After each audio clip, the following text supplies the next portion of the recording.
صحیح بخاری میں حدیث ہے، نبی علیہ السلام فرماتے ہیں میں نے خواب میں دیکھا کہ میں نے یوں تلوار لہرائی ہے تو اس کا اگلا حصہ ٹوٹ گیا، تو میں نے اس کی تعبیر کی ہے کہ احد میں ہمیں تکلیف پہنچے گی، اور پھر میں نے دوبارہ تلوار لہرائی تو وہ اپنی اصلی حالت میں واپس آ گئی، تو اس کی تعبیر میں نے کی ہے کہ اس تکلیف کے بعد پھر اللہ تعالیٰ ہمیں راحت دے دے گا۔ ظاہر ہے کہ پھر الٹیمیٹلی شکست جو ہے وہ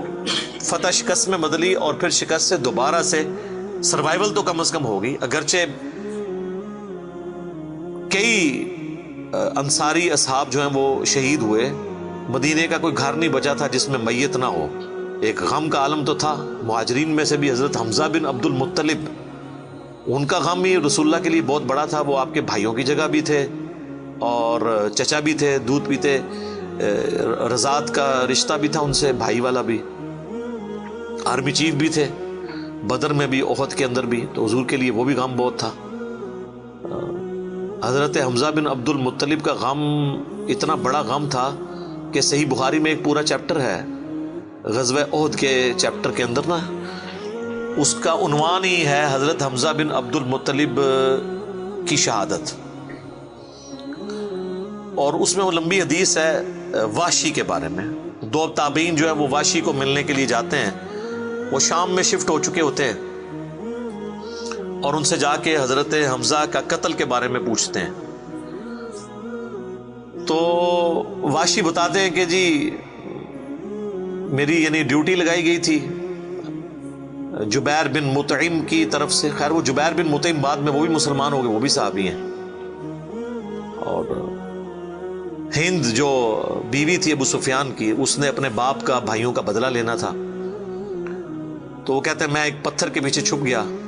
اور میں انتظار میں رہا کہ میں موقع ملتے ہی، سامنے آ کے وہ نہیں لڑا، اس نے چھپ کے جو ہے نا وہ نیزے کا وار کیا، اور وہ کہتے ہیں ناف والی جگہ پہ میں نے نیزہ مارا اور وہ آر پار ہو گیا، اس کی وجہ سے حضرت حمزہ کی ڈیتھ ہو گئی۔ اور پھر کہتے ہیں میں جب مسلمانوں کو اللہ نے غلبہ دیا تو میں مکہ بھی چھوڑ کے، یعنی فتح مکہ کے بعد طائف چلا گیا، طائف میں نے سکونت اختیار کر لی، تو بالآخر طائف میں بھی اسلام پہنچ گیا، وہاں کے قبائل نے بھی اسلام قبول کر لیا، چاروں ناچار میرے پاس کوئی حل نہیں تھا، تو مجھے میرے ساتھیوں نے کہا کہ رسول اللہ معاف کرنے والے ہیں، تم حضور کے سامنے پیش ہو، اللہ تعالیٰ تمہاری غلطی معاف کر دے گا، تو میں بھی ان لوگوں کے ساتھ چلا گیا۔ اب وہ نبی علیہ السلام کے سامنے پیش ہوئے، صحیح بخاری کے الفاظ ہیں کہ نبی علیہ السلام نے پوچھا واشی کا یا رسول اللہ، واشی ہوں، قاتل حمزہ کا یا رسول اللہ۔ آپ امیجن کریں، آپ فرمایا کہ واشی تیرا جو یہ عذر ہے میں اس اعتبار سے اسلام قبول کرتا ہوں، لیکن کیا تم یہ کر سکتے ہو کہ مجھے اپنی شکل دوبارہ نہیں دکھانی؟ اچھا یہ حضور کا ہی حوصلہ تھا، ادروائز تو اس کا گاٹا اترنا چاہیے تھا، ٹھیک ہے، کیونکہ اب جب کہ غلبہ اسلام کا ہو گیا اس کے بعد اسلام قبول کرنا، لیکن حضور کی شفقت تھی۔ لوگ اگلے جملے کو تو دیکھتے ہیں کہ حضور نے کہا مجھے شکل نہیں دکھانی، اور وہ یعنی سمجھتے ہیں کہ شاید حضور نے سختی کی ہے یا ایک فنیٹک اپروچ ہے، ایسا نہیں ہے۔ آپ دیکھیں کسی کی جان بخشی ہو گئی ہے، یہ چھوٹی بات ہے۔ تو اس پہ میں اکثر جملہ بولا کرتا ہوں کہ چچا سے زیادہ انسان کو اپنی اولاد سے محبت ہوتی ہے۔ قاتلین حسین جو ہیں، قاتلین حسن ہیں، ان کے ساتھ قیامت کے دن رسول اللہ کا کیا ایٹیچیوڈ ہوگا ایز کمپیئر ٹو قاتلین حمزہ ابن عبد المطلب۔ کوئی شخص دنیا میں کہہ سکتا ہے کہ جی مجھے اپنے چچا سے اپنی اولاد سے بھی بڑھ کے محبت ہے، تو اس کا تو ذہنی توازن بگڑا ہو تو لادہ بات ہے، یہ جھوٹ بول رہا ہوگا۔ تو یہ کربلا جو ہے یہ کوئی چھوٹی چیز نہیں میرے بھائیوں، اور اس سے یہ بھی پتہ چلا کہ غم کبھی بھی ہلکا نہیں ہوتا۔ فتح مکہ کے بھی بعد کی یہ بات ہے، یعنی حضرت حمزہ کی شہادت کو کم از کم 5 سال تو گزر چکے تھے۔ 3 ہجری میں غزوہ احد ہوئی ہے اور 8 ہجری میں فتح مکہ، اس کے بھی بعد کا واقعہ ہے، یہ 8 کا بھی ہو سکتا ہے 9 کا بھی، چلو کم از کم بھی 5 سال۔ کسی نے حضور کو مشورہ نہیں دیا کہ سوگ تو 3 دن تک ہوتا ہے، لیکن یہ سوگ حمزہ نہیں تھا، یہ غم حمزہ تھا۔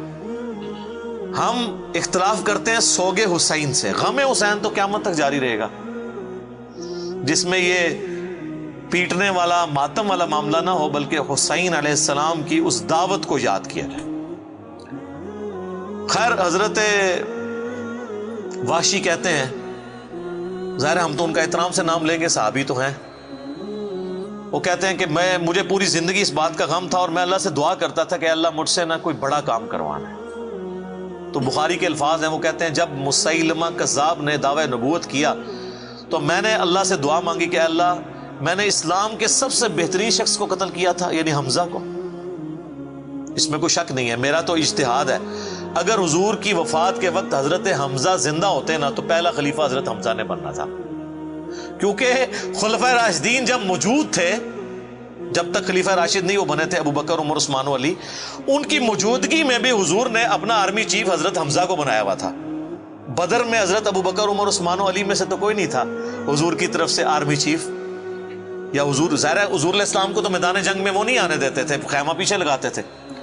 احد میں تو چونکہ کافر آپ کے خیمے تک پہنچ گئے نا، اس لیے پھر آپ کو فرنٹ سے لیڈ کرنا پڑا، ادروائز بدر و احد میں آپ خود آگے جا کے نہیں لڑے۔ اور حنین کے موقع پر بھی 12,000 کا لشکر تھا اور صرف 80 بندے رہ گئے تھے، صحیح بخاری میں آتا ہے 12,000 میں سے، اور حضور اکیلے آگے جا رہے ہیں۔ اور پھر آپ کی دلیری کی وجہ سے آپ نے، بخاری کے الفاظ ہیں، آپ نے زمین سے یوں مٹھی بھری مٹی کی اور یوں کافروں کی طرف بھیجی، اور قرآن میں اس کا ذکر ہے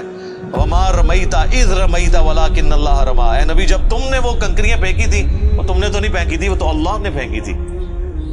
بس وہ مبارک ہاتھوں کی برکت تھی۔ جب آپ نے یوں مٹی پھینکی تو سامنے جو قبیلہ حوازن کے لوگ جن کے تیروں کا مقابلہ کوئی نہیں کر سکتا تھا، ہر ایک کی آنکھ تک وہ کنکر پہنچا، وہ اندھے ہو گئے، اور حضور فرنٹ سے لیڈ کرتے ہوئے انا النبی لا کذب، میں نبی ہوں اس میں کوئی شک نہیں، میں عبد المطلب کا بیٹا ہوں اس میں کوئی شک نہیں، یہ آپ علیہ السلام یہ اشعار پڑھتے ہوئے آگے گئے۔ تو نبی صلی اللہ علیہ وآلہ وسلم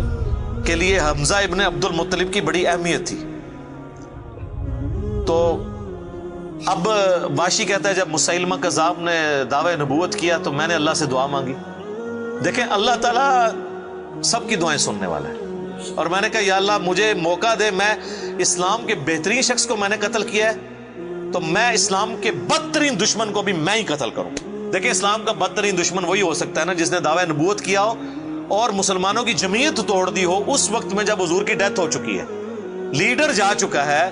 اور پیچھے مینجمنٹ کو کمزور کرنے والی بات ہے ہزاروں لوگوں کا مرتد ہو جانا۔ تو وہ کہتے ہیں کہ میں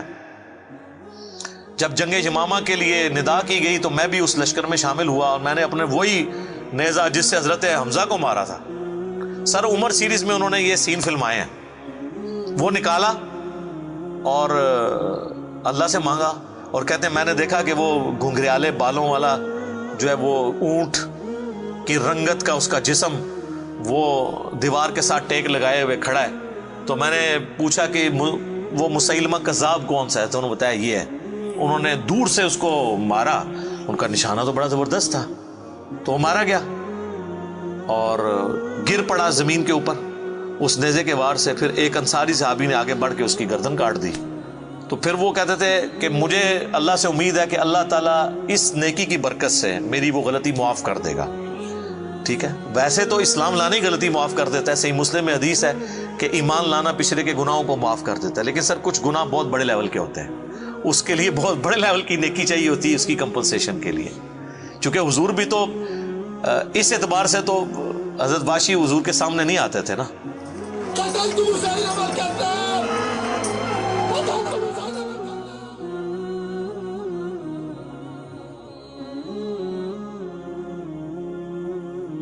اور یہ کتنی بڑی ان کے لیے تکلیف دہ چیز تھی کہ جس نبی کا کلمہ پڑھا ہے وہ کہہ رہے ہیں مجھے شکل نہیں دکھانی۔